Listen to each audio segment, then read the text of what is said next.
Hello students, welcome back to our study plus। First lecture में हमने अभी इसके पहले लेक्चर में पढ़ा था the human eye and colourful word part 1 में। ये पार्ट 2 है। थोड़ा नेटवर्क इशू होने के कारण लेक्चर इनकम्प्लीट सा रह गया तो जो टॉपिक्स इसमें छूट गए थे उसको हम इस लेक्चर में कवर करेंगे। तो आई एम अभिमन्यु और हम स्टार्ट करते हैं इस लेक्चर को। रैम्बो द नेचुरल स्पेक्ट्रम, मतलब जो रैम्बो का फॉर्मेशन है वो कैसे हो रहा था। हालांकि उसमें फर्स्ट पार्ट में हमने इसका इंट्रोडक्शन कर दिया था। इसमें फिर इस टॉपिक को कंटिन्यू करते हैं। नेटवर्क इशू होने के कारण वो इनकम्प्लीट रह गया था टॉपिक्स, तो इसमें कंप्लीट करेंगे। ठीक है, तो इसमें हम जानेंगे कि जो रैम्बो होता है उसका कैसे फॉर्मेशन होता है। ठीक, रैम्बो का फॉर्मेशन कैसे होता है। तो फर्स्ट पॉइंट है, a rainbow is natural spectrum appearing in the sky after a rain शोवर।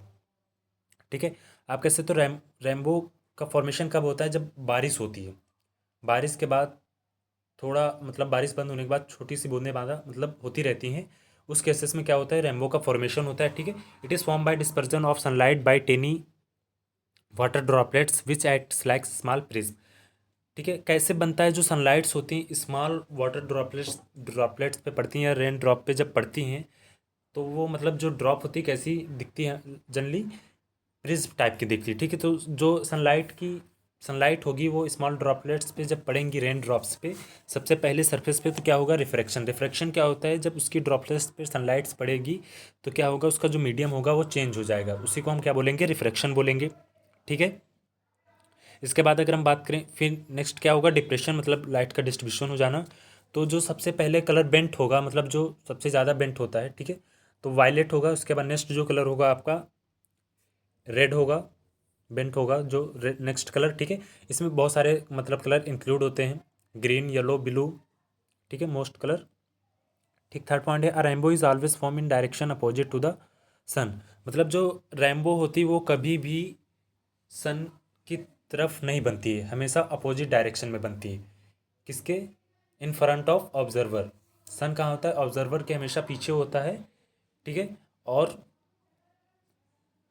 Rainbow कहाँ बनती है, इन फ्रंट ऑफ ऑब्जर्वर। ठीक है, कभी कभी केसेस में आपने देखा होगा कि धूप के केसेस में भी बन जाती है। तो थर्ड पॉइंट में इंक्लूड है, a rainbow can also be seen on a sunny day if we look at the sky through a waterfall और through a water fountain with the sun behind.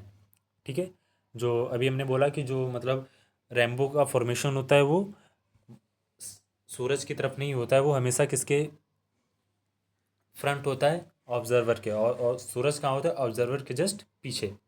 ठीक है, तो धूप के केसेस में बहुत कम केसेस में मतलब देखने को मिला होगा, लेकिन रेन के केसेस में ज़्यादातर रेनबो का फॉर्मेशन होता है।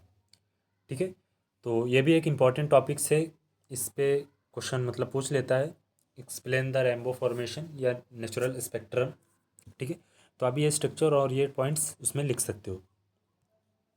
ठीक, इसके बाद सेकेंड लास्ट टॉपिक आपका आ जाता है scattering of light.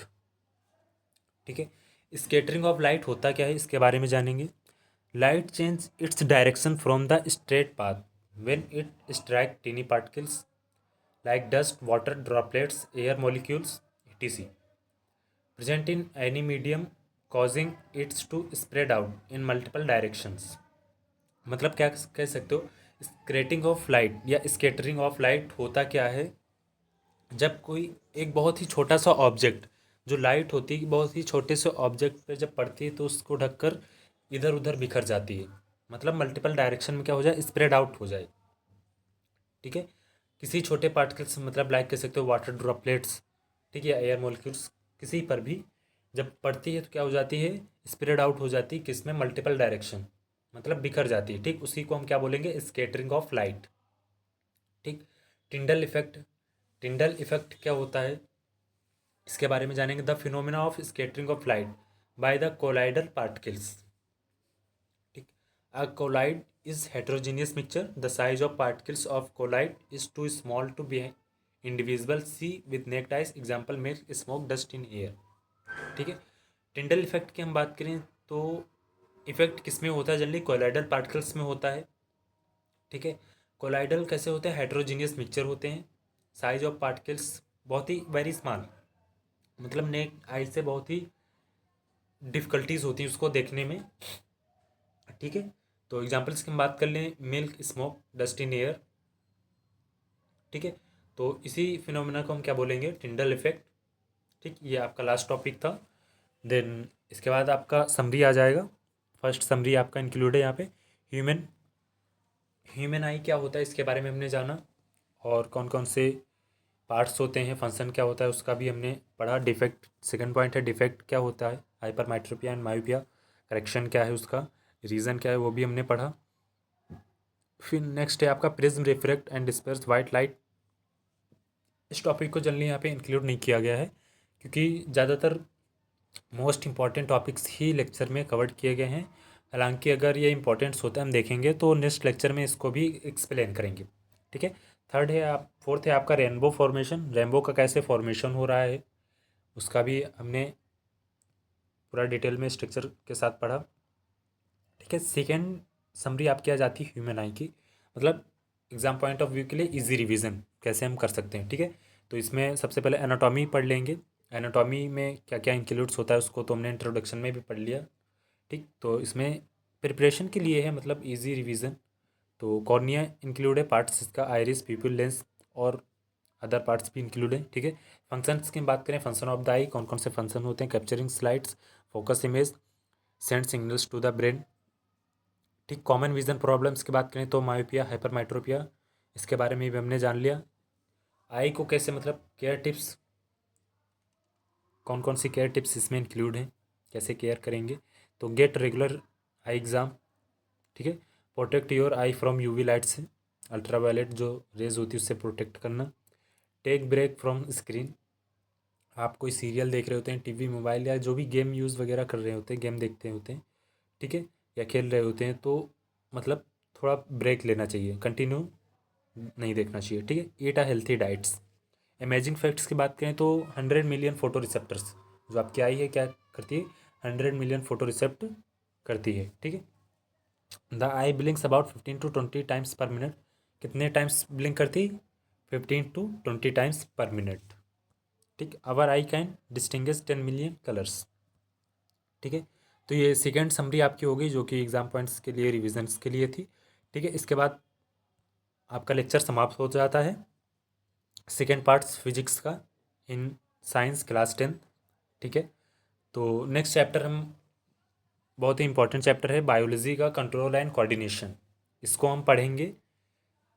One shot lecture होने वाला है और नेक्स्ट लेक्चर में इसी चैप्टर का इंट्रोडक्शन होगा, डिटेल में पढ़ेंगे और इम्पॉर्टेंट टॉपिक्स के साथ इसको कवर करेंगे। तो आज का लेक्चर जनरली कंप्लीट हो गया है। Human eye and colourful world in physics part 2। First part में थोड़ी सी नेटवर्क इशू हो गई थी जिसकी वजह से वो कंप्लीट रह गया था, तो हमने नेक्स्ट लेक्चर में इसको कंप्लीट कर लिया। फिजिक्स का मोस्ट इंपॉर्टेंट चैप्टर है the human eye and colourful world, ठीक है। इसके अलावा हमने केमिस्ट्री के भी कुछ चैप्टर्स पढ़ लिए हैं, साथ में बायोलॉजी के भी कुछ चैप्टर्स पढ़ लिए हैं। देन नेक्स्ट चैप्टर तो बायोलॉजी का ही होने वाला है, कंट्रोल एंड कोऑर्डिनेशन। और जो चैप्टर्स फिजिक्स के, केमिस्ट्री के एंड बायोलॉजी के बचे हुए हैं उसको साथ में कवर करेंगे। रेगुलर नए लेक्चर्स अपलोड होते रहेंगे वेबसाइट पे, ठीक है। तो उस लेक्चर्स को आप लोग भी साथ में कवर करते रहिए क्योंकि एग्ज़ाम्स आ रहे हैं, 17 फरवरी से आपके एग्ज़ाम्स हैं, मोस्ट इंपॉर्टेंट होने वाले हैं चैप्टर सभी।